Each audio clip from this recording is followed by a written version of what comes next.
Россияда жарыяланган мобилизация боюнча көп берилүүчү суроолор Украина менен согушууга жарандарды мобилизациялоо маселеси боюнча азыр Орусияда жүргөн кыргызстандыктардын эң көп берилген суроолоруна жооп беребиз.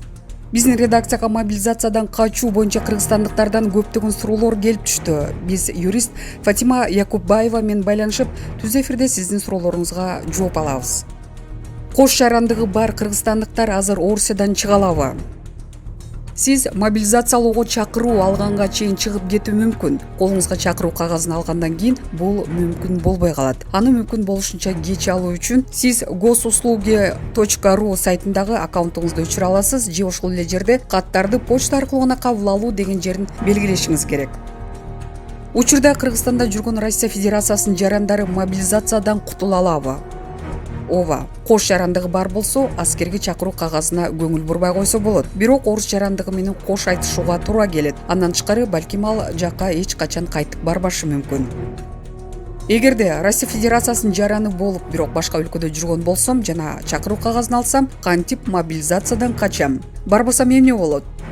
Аскерге чакыруу кагазына көңүл бурбай койсоңуз болот. Сизди башка өлкөдөн табышы күмөн. Бирок бул учурда Орусияга кайтпай эле койгонуңуз жакшы.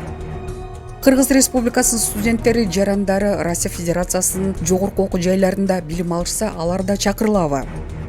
Кыргыз Республикасынын жарандарын мобилизациялай албайт. Анын үстүнө Коргоо министри Шойгу өз билдирүүсүндө орус жарандыгын алган студенттер да мобилизацияланбай турганын айткан. Россия Федерациясынын жараны Россия Федерациясынын спецназында кызмат өтөп, бирок Кыргызстанда жөлөк пул алып жашап, аскер чакырыгына көңүл бурбай койсо, жоопко тартылабы? Ооба. Сиз ошондой эле жөлөк пулдан жана Орусиянын жарандыгынан ажырашышыңыз мүмкүн. Жөн эле Орусияга кайтпай Кыргызстанда калсаңыз болот. Эгерде Россия Федерациясынын жараны Россияда аскер кызматын өтөгөн болсо, ал азыр өлкөдөн чыгып кете алабы же камакка алынабы?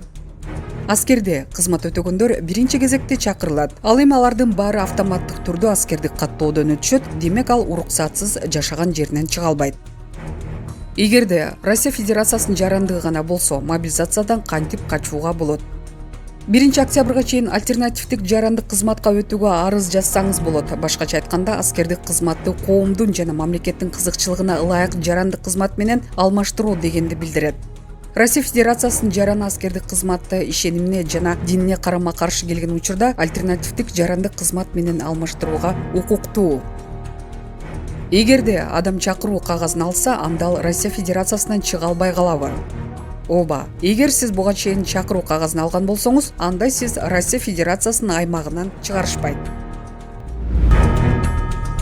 Бурятиядагы 1 айылдан 700 адам аскер комиссариатына чакырылды. Бурятияда резервдеги адамдарга 22 сентябрга караган түнү массалык түрдө аскерге чакыруу таратылып, көпчүлүгү түз эле комиссариаттарга алынып кетти. Бул тууралуу Эркин Европа Азаттык радиосунун Север Яли долбоор кабарлады.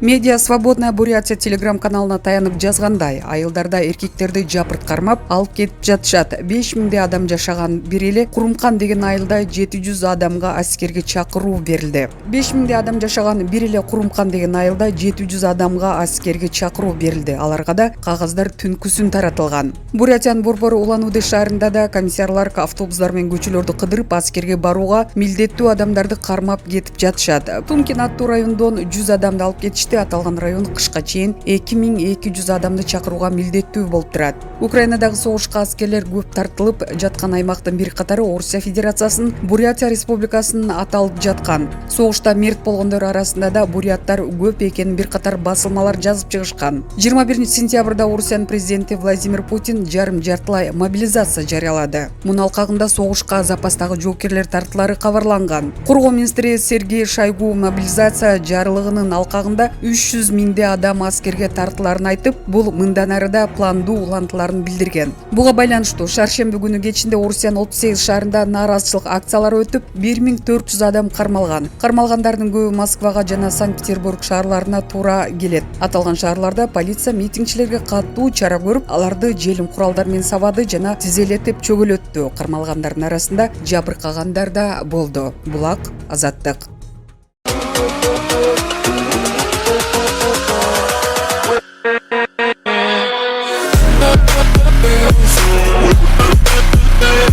We'll be right back.